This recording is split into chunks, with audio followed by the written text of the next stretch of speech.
Good morning everyone, welcome to knowledge account. আমরা দেখব 6 ফেব্রুয়ারি 2026-এর important current affairs, তার সাথে সাথে রিলেটেড স্ট্র্যাটেজিকে।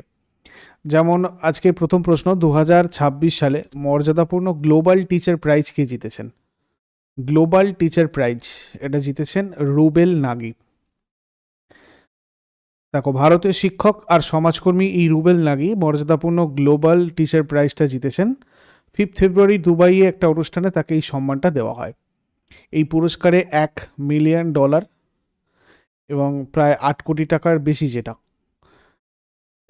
সেই 8 কোটি টাকার বেশি $1 মিলিয়ন দিয়ে সুবিধাবঞ্চিত শিক্ষার্থীদের জন্য একটা বিনামূল্যে ভোকেশনাল ট্রেনিং বা বৃত্তিমূলক প্রশিক্ষণ ইনস্টিটিউট তৈরি করার কথা তিনিও বলেছেন এই প্রাইজ দিয়ে। শহরের বস্তি এলাকার বসবাসকারী শিশুদের শিক্ষার আলো দেখানোর জন্য এই পুরস্কার তিনি পেয়েছেন। বিশেষ করে যারা কোনোদিন স্কুলে যায়নি বা স্কুল ছুট হওয়ার ঝুঁকিতে ছিল, তাদের জন্য তিনি কাজ করেন। এরপর এশিয়ান শুটিং চ্যাম্পিয়নশিপ 2026-এ মহিলাদের 10 মিটার এয়ার পিস্তলে কে সোনা জিতেছেন? এশা সিং জিতেছেন এই সোনা এশিয়ান শুটিং চ্যাম্পিয়নশিপ 2026-এ। নয়াদিল্লির ডক্টর কার্নি সিং শুটিং রেঞ্জে এশিয়ান রাইফেল আর পিস্তল চ্যাম্পিয়নশিপে 10 মিটার এয়ার পিস্তল ইভেন্টে সোনা জিতেছেন অলিম্পিয়ান এশা সিং। ব্যক্তিগত ইভেন্টের পাশাপাশি দলগত 10 মিটার এয়ার পিস্তলেও ভারত সোনা জিতেছে। পুরুষদের 10 মিটার এয়ার পিস্তলে বিশ্ব চ্যাম্পিয়ন সম্রাট রানা ব্রোঞ্জ পদক জিতেছেন। এবার 2025-26 সালে মাথাপিছু নেট জাতীয় আয় কত দেখানো হয়েছে? আমি তোমাদের ইকোনমিক সার্ভের ক্লাস অলরেডি করে দিয়েছি, তার মধ্যেকারই এটা একটা ডেটা। 2.20 লক্ষ টাকা। মাথাপিছু আয় শব্দটা একটা নির্দিষ্ট বছরের জন্য একটা নির্দিষ্ট এলাকায় প্রতি ব্যক্তি প্রতি অর্জিত গড় আয়কে বোঝায়। দেশের মোট জাতীয় আয়কে তার মোট জনসংখ্যা দ্বারা ভাগ করে গণনা করা হয়। মোট মাথাপিছু আয় একটা গুরুত্বপূর্ণ সূচক, যেটা একটা দেশের অর্থনৈতিক স্বাস্থ্য এবং তার নাগরিকদের জীবনযাত্রার মান নির্ণয় করতে ব্যবহৃত হয়। এটা বিভিন্ন দেশ বা অঞ্চলের সম্পদের তুলনা করতে সাহায্য করে জনসংখ্যার আকার বিবেচনা দিয়ে। জাতীয় আয় এটা হচ্ছে একটা দেশের সকল নাগরিক এক বছরে মোট যে পরিমাণ অর্থ উপার্জন করে তার সমষ্টি।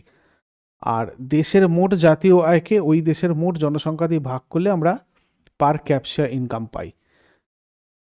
এটা দেশের অর্থনীতির সামগ্রিক আকার বা শক্তি বোঝাতে ব্যবহৃত হয়, আর এটা দেশের মানুষের জীবনযাত্রার মান এবং গড় আয় বোঝাতে ব্যবহৃত হয়। উৎপাদন, আয় বা ব্যয়, এই 3 পদ্ধতিতে এটা বের করা হয়, আর এটা গাণিতিক গড়, অ্যাভারেজ। দেশ কত বড় অর্থনৈতিক শক্তি তা জাতীয় আয় দেখে বোঝা যায়। আমাদের দেশের অর্থনীতি কত স্ট্রং আর দেশের মানুষ কতটা সচ্ছল সেটা এই মাথাপিছু আয় দেখে বোঝা যায়, পার ক্যাপচা ইনকাম থেকে। ফেব্রুয়ারি 2026-এ হরিয়ানার গুরুগ্রামে আয়োজিত 24তম বসন্ত উৎসবের থিম রাজ্য কোনটা ছিল? রাজস্থান ছিল 24তম বসন্ত উৎসবের থিম রাজ্য। হরিয়ানার গুরুগ্রামে অনুষ্ঠিত 24তম বসন্ত উৎসবের জন্য রাজস্থানকে থিম রাজ্য হিসাবে বেছে নেওয়া হয়েছিল। উৎসবটা 2026 সালের 1 ফেব্রুয়ারি সাইকা আজ্ঞান অনুষ্ঠিত হয়েছিল। অনুষ্ঠানটা রাজস্থানী লোক ঐতিহ্য যেমন কাচ্চি, ঘড়ি, ভাবাই, ঘুমর এবং কালবেলিয়া প্রদর্শন করে। এই উদযাপনের লক্ষ্য ছিল সমসাময়িক সঙ্গীত অভিব্যক্তির পাশাপাশি ঐতিহ্যবাহী শিল্প ফর্মগুলোকে সংরক্ষণ আর প্রচার করা। এরপরে ফেব্রুয়ারি 2026 পর্যন্ত নিম্নলিখিতদের মধ্যে কে $800 বিলিয়ন অতিক্রম করা প্রথম ব্যক্তি হয়েছেন? Elon Musk. এলন মাস্কের নেট সম্পদ ফেব্রুয়ারি 2026-এ $800 বিলিয়ন অতিক্রম করেছে। মাস্কের কৃত্রিম বুদ্ধিমত্তা সংস্থা XAI এবং স্পেসএক্সের অধিগ্রহণের পরেই বৃদ্ধি। স্পেসএক্স এলন মাস্ক দ্বারা প্রতিষ্ঠিত একটা ব্যক্তিগত মহাকাশ সংস্থা, আর XAI এলন মাস্কের মালিকাধীন একটা কৃত্রিম বুদ্ধিমত্তা সংস্থা।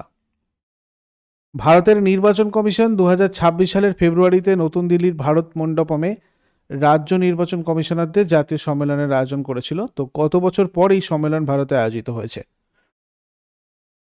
25 বছর পর। আমাদের রাজ্য নির্বাচন কমিশন এটা 73তম এবং 74তম যে সংবিধান সংশোধনী সেটা অনুযায়ী প্রতিষ্ঠিত। পঞ্চায়েত আর পৌরসভাগুলোতে নির্বাচন পরিচালনার জন্য দায়ী। ভারতের নির্বাচন কমিশন 25 বছরের বেশি সময় ধরে, মানে 25 বছরের বেশি সময় পর 2026 সালের ফেব্রুয়ারিতে রাজ্য নির্বাচন কমিশনারদের জাতীয় সম্মেলনের আয়োজন করলো। শেষ এই ধরনের সম্মেলন 1999-এ হয়েছিল।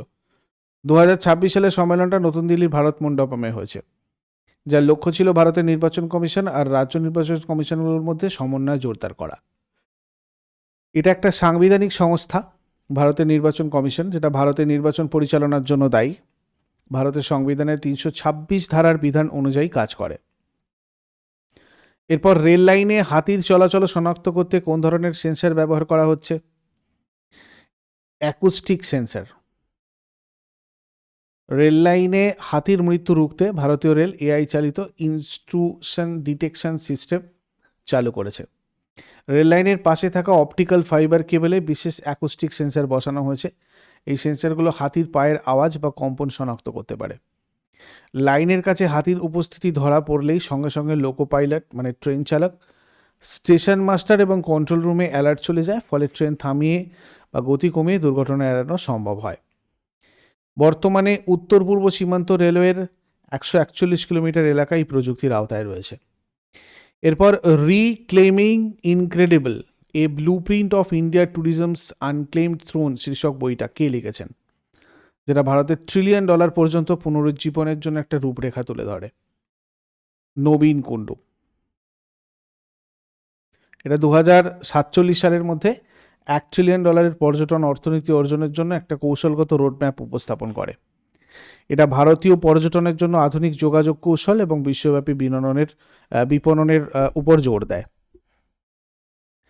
এরপর ভারতের প্রথম সরকারি মদতপুষ্ট সমবায় ট্যাক্সি পরিষেবার নাম কি? ভারত ট্যাক্সি। এটা কোনো ব্যক্তিগত কোম্পানির মালিকাধীন নয়। সহকার ট্যাক্সি কোঅপারেটিভ লিমিটেড নামক একটা সমবায় সংস্থা এটা পরিচালনা করছে।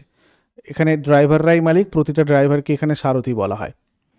উবের বা ওলার মতো এখানে প্রতি রাইডে কমিশন দিতে হয় না। পরবর্তী ড্রাইভাররা অ্যাপটা ব্যবহারের জন্য প্রতিদিন মাত্র 30 টাকা দেবেন, বাকি পুরো টাকা ড্রাইভার পাবেন।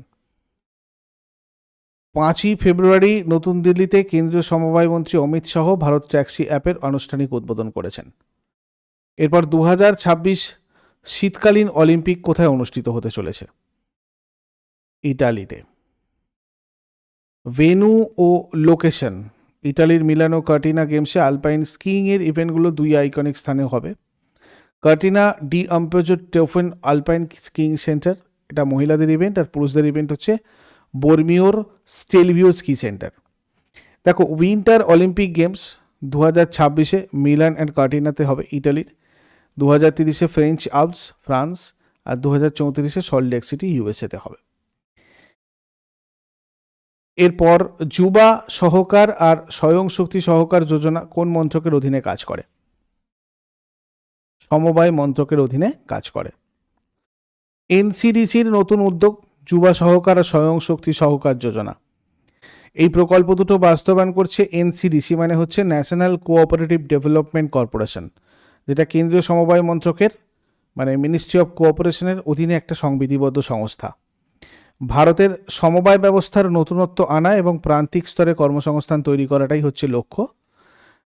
যুবা সহকার যোজনা তরুণ উদ্যোক্তাদের নিয়ে গঠিত নতুন সমবায় সমিতিগুলোর জন্য নতুন এবং উদ্ভাবনী আইডিয়া নিয়ে কাজ করা সমবায়গুলোকে সাহায্য করার উদ্দেশ্যে।